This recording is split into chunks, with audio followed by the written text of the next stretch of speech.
The case we'll be reviewing today is a 50-year-old gentleman who initially presented to the emergency department approximately 6 weeks ago with a 3 mm proximal ureteral stone. He initially elected for conservative management with medical expulsive therapy, and on repeat imaging his stone had moved very slightly distally in his ureter. After discussing options with him, he elected to undergo ureteroscopy with laser lithotripsy. However, on his initial presentation to the OR, we were unable to get the ureteroscope to his stone. He was left with a double J stent and presents today for definitive management with ureteroscopy and laser lithotripsy. For a ureteral stone, I approached the case slightly differently than I would for an intrarenal stone. So in this case, this patient in particular had a stent pre-placed. However, in cases where I don't have a stent pre-placed, I would cannulate the ureteral orifice with an open-ended catheter and pass my wire up to the level of the kidney under fluoroscopic guidance. In this particular case, he had had a stent placed 2 weeks earlier. I grasp the stent and pull it out the urethral meatus and cannulate the stent with guide wire up to the level of the kidney. In patients who have had stents pre-placed, it's important to look at the stent before you pull it out. In cases where there's incrustation or in cases where the ureteral orifice is significantly inflamed, I will actually pass a wire alongside the stent and then remove the stent separately, because there are cases where you can't recannulate the stent. In this particular case, the wire was easily cannulated through the ureteral stent up to the kidney. I drain the bladder and I do not shoot a retrograde straight away, as I'm going to go in with a semi-rigid ureteroscope and visually inspect the ureter and confirm I'm in the right place. I use a 7 French semi-rigid ureteroscope to visually enter the bladder and enter the left ureteral orifice. The ureteroscope is advanced up to the level of the stone. Although you can use a 365, I still like to use a 200 micron fiber in the ureter for most cases. In this case, he has 2 small intrarenal stones that we'll probably go after, which we may be able just to basket, but this way if we need the laser, we have a flexible laser. To counter the stone, we pass a 200 micron holmium laser fiber. Again, here it's critically important to manage your flow. Consideration in these cases is also to use some of the anti-retropulsion devices.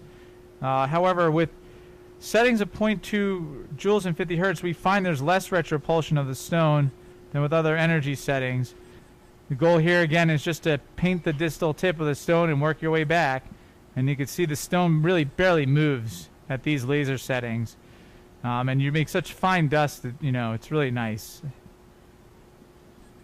And again, it's really important to manage your flow, because there are 2 components that cause the stone to retropulse. There's your flow. You could easily just shoot the stone up, and obviously there's your settings of your laser. So the other thing it's important is really just to take your time. If you get impatient, you really start trying to rush, that's when the stone flies away from you. And you just let the stone come to you. Oftentimes it'll bounce back towards you, and you can see, this is just melting away. I again use settings of 0.2 joules and 50 hertz. I feel like this in the ureter minimizes retropulsion in addition to dusting the stone. We fragment the stone into tiny pieces that are, and the wire is my guide as to how big I want my fragments. You can see we cracked it, but the pieces still, they're not flying away. They'll just bounce off the tip of the laser. In this particular case, I chose a 200 micron fiber because there was consideration we would go into his kidney to treat his lower pulse stones. However, I think it's equally acceptable and in a lot of cases potentially beneficial to use a 365 micron fiber. The benefit is the fiber tends to hold up a little bit better. You have a wider beam, but generally I think they're both generally equally effective in the ureter.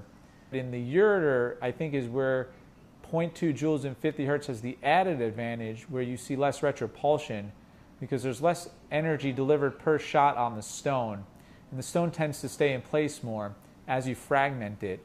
What we see here is basically as you laser, the stone just sort of flies around in place in the ureter, and you could keep the fiber just in the center of the ureter and let the stone come back to it. You don't always have to go chasing it. I think sometimes when you start going chasing it, it migrates, and it will migrate up some. It's hard to keep it from migrating at all, but you also see it'll come back down to you, and really you could see the fine particles coming off the stone, and the stone, as the stone continues to get, the pieces get smaller and smaller. Honestly, these pieces already are very small. They're the size of the wire, so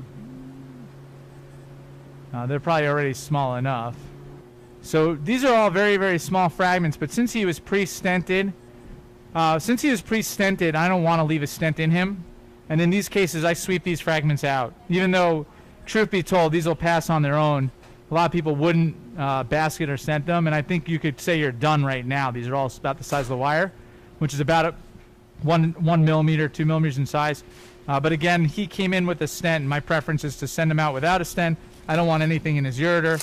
So the way I view this is I'm trading the cost of a stent for the basket, and it's better for the patient.